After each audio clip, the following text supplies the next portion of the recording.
China में खरबों dollar का सोना दरियाफ्त हुआ। नादरीन, एक बात हमेशा याद रखें कि दुनिया की ताकतें सिर्फ हथियारों से नहीं बनती। असल ताकत मईशत होती है, वसाइल होते हैं, वो खजाने होते हैं जो जमीन के अंदर छुपे हुए होते हैं, और जब कोई कौम इन खजानों तक पहुंच जाए तो फिर उस कौम की तकदीर बदल जाती है। आज दुनिया में बहुत सारे ममालिक अपनी करेंसी, अपनी ताकत और अपनी मईशत को सहारा देने के लिए सोने के ज़खायर पर डिपेंड करते हैं। लेकिन अगर किसी मुल्क को इतनी बड़ी मिकदार में सोना मिल जाए कि वो पूरी आलमी मईशत के तवाज़ुन को बदल दे, तो सोचें इस दुनिया का नक्शा कैसा होगा। हाल ही में चाइना में एक ऐसी दरियाफ्त सामने आई है जिसने माहिरीन, आलमी इक्तसादियात और बड़ी ताकतों के दिमाग हिला के रख दिए। चाइना के माहिरीन अर्जियात और आर्कियोलॉजिस्ट कई बरसों से जमीन की तहों में सोने के ज़खायर की तलाश में मसरूफ थे। दरमियान में मुख्तलिफ छोटे बड़े ज़खायर जरूर मिलते रहे, जिनकी मालियत कभी 70 अरब डॉलर होती थी, कभी 80 अरब और कभी 100 अरब के करीब। लेकिन इस बार जो दरियाफ्त सामने आई उसे मामूली दरियाफ्त नहीं कहा जा रहा, बल्कि ये चाइना की हिस्ट्री की सबसे बड़ी सोने की दरियाफ्त करार दी जा रही है।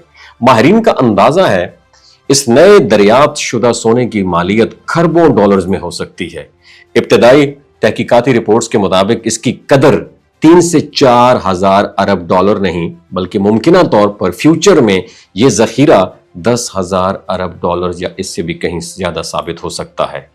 यानी अंदाजा यह है कि यह सोना अमरीकी कौमी कर्जे के बराबर या इससे भी बढ़ सकता है। और याद रहे, अमरीका का कौमी कर्जा इस वक्त तकरीबन 35 ट्रिलियन डॉलर के आसपास है, या तकरीबन 37 ट्रिलियन डॉलर के आसपास है। अगर चाइना के पास इस स्केल का सोना मौजूद होता है और वो उसे आलमी फाइनेंशियल सिस्टम में इस्तेमाल करना शुरू कर देता है, तो फिर आलमी ताकत का तवाज़ुन ऐसी जगह ट्रांसफर हो जाएगा जहां से वापसी मुश्किल होती है। और हां, यहां एक और हैरानकुन मोड़ आता है। कुछ अरसे पहले तक चाइना दुनिया भर से सोना इंपोर्ट करता था और उसके लिए उसने टैक्स में भी जो है वो आसानी दी हुई थी ताकि लोग ज्यादा से ज्यादा सोना खरीदें। लेकिन अचानक चाइना ने यह टैक्स रिलीफ वापस ले लिया और सोने की दरामद को सुस्त कर दिया। इसके नताइज में आलमी मार्केट में सोने की कीमतों में वोलेटिलिटी, उतार चढ़ाव आ गया। माहिरीन का कहना यह भी है कि चाइना यह सब इसलिए कर रहा है क्योंकि अब उसे बैरूनी सोने की जरूरत कम हो चुकी है और उनके पास अपने ही मुल्क में इतना जखीरा सामने आ चुका है कि वो एक नई फाइनेंशियल स्ट्रैटेजी पर काम कर सकता है। और वो स्ट्रैटेजी क्या हो सकती है? बहुत सिंपल।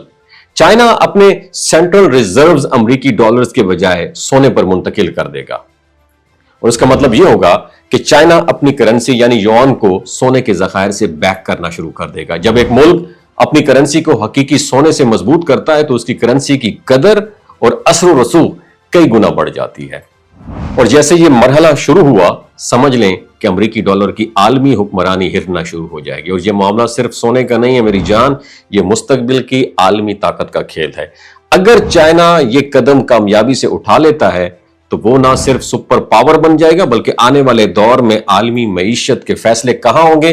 वॉशिंगटन नहीं, बीजिंग में बैठ के हुआ करेंगे। दुनिया का पैसा, तिजारत, लेन देन और इक्तिसादी निजाम कई दहाइयों तक चाइना के इशारों पर चल सकता है, और ये वक्त आने वाला है और शायद ज्यादा दूर नहीं। आपकी क्या राय है? नीचे कमेंट सेक्शन में जरूर बताइएगा। अपना बहुत ख्याल रखिएगा। अल्लाह हाफिज।